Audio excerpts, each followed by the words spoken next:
После 4 дней ожидания в Куала-Лумпуре самолетом я прилетел в Калькутту, Индия. Ночь, международный аэропорт, возле него таксисты самых разных мастей на авто, мото, велорикшах. Только ты вышел наружу и сразу кажется, весь миллиард жителей Индии устремился к тебе, чтобы что-то продать, предложить гостиницу, увезти или, если хочешь, унести тебя куда угодно, только плати. Пешком я добрался до железнодорожных путей и на первом же локальном поезде стартанул в Дели. Там 31 мая мы должны встретиться с Натальей. Нужно сказать, что в локальных поездах и в междугородних вагонах General класса никогда не проверяют билеты. Часто здесь некуда сесть, а передвигаться приходится медленно и осторожно. Сиденья, багажные полки, пол под сиденьями, все занято людьми, часто даже туалет полон народа. Автостоп в Индии в самом начале от чего-то не заладился. Водители останавливались, но они ехали очень медленно, часто и долго отдыхали. Как при таких скоростях возможно куда-то добраться вовремя, для меня остается загадкой. Все это были дальнобойщики.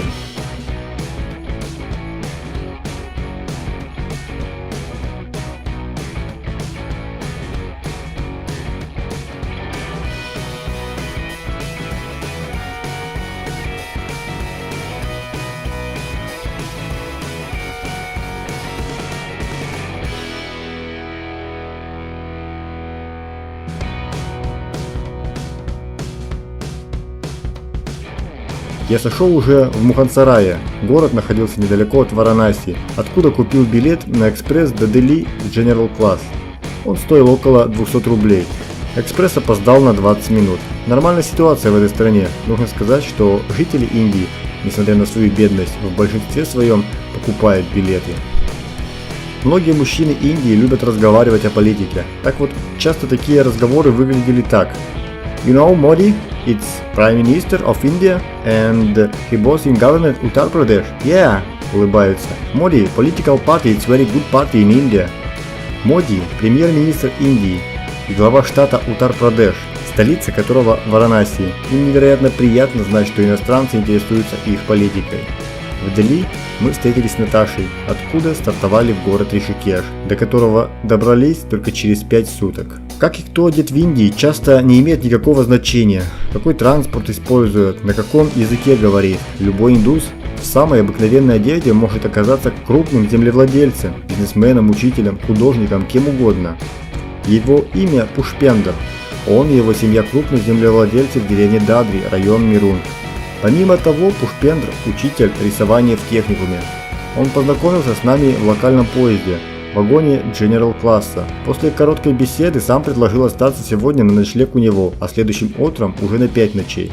Мы проверили по картам Google Maps и OpenStreetMaps, они не имеют информации об этом населенном пункте.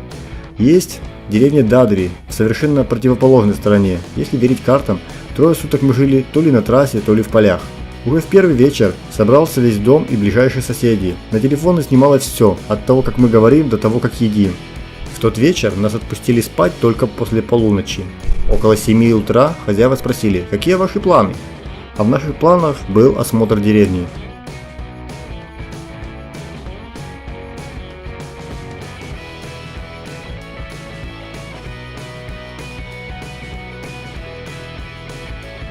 На байке, авто, тракторе, буйволе, очень редко пешком.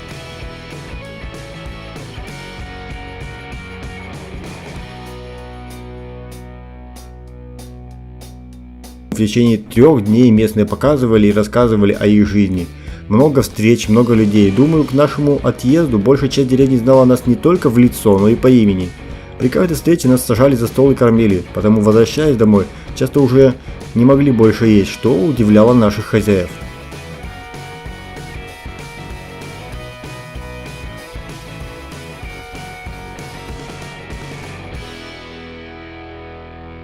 Поля сахарного тростника и завод по его переработке – основные места работы в этом месте. Это тяжелый физический труд. Здесь работают по 14 часов в сутки с 8 утра до 10 вечера. За каждый день работы они получают 500 рупий, работают без выходных. В месяц получается 15 тысяч рупий, в перерасчете на российские рубли примерно 13,5 тысяч.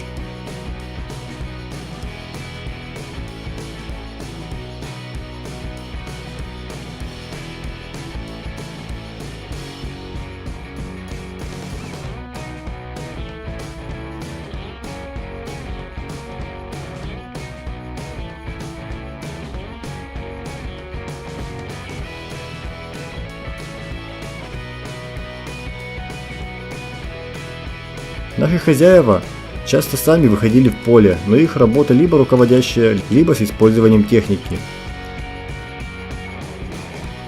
Почти в каждом доме есть буйволы или коровы. У некоторых продажа молока – бизнес.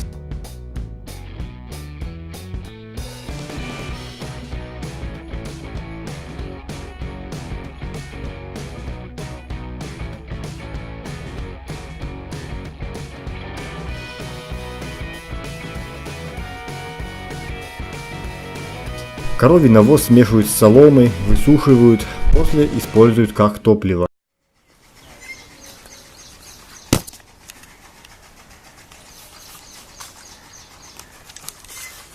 В общем, бывает в Индии соломенные домики, обмазанные непонятно чем.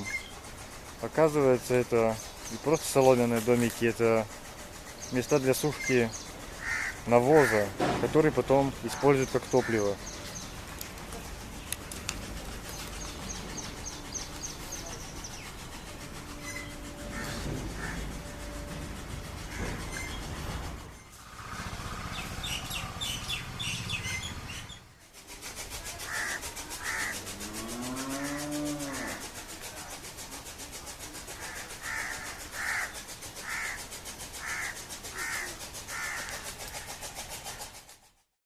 В один из дней мы были в соседней деревне, достаточно далеко от дороги, где-то среди полей. Она тоже не отмечена на карте. Там было несколько больших красивых храмов. Не думаю, что без помощи местных возможно случайно наткнуться на них.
В этой деревне чистые улицы и в основном двух-трехэтажные дома.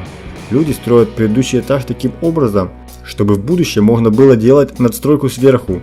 Индусы часто живут большими семьями. В доме может быть 15-20 человек, все зависит от размеров дома. Если они позволяют разместиться всем родственникам, там могут поселиться и 70 человек.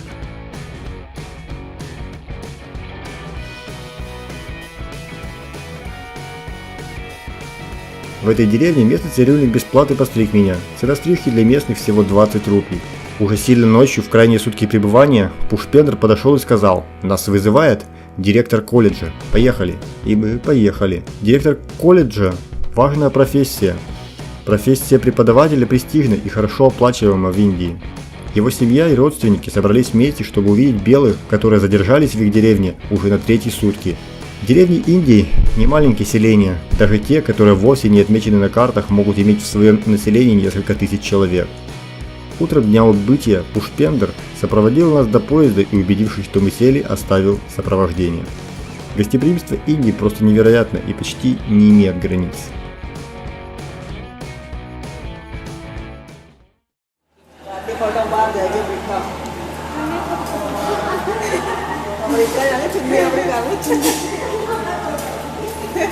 Obrigada,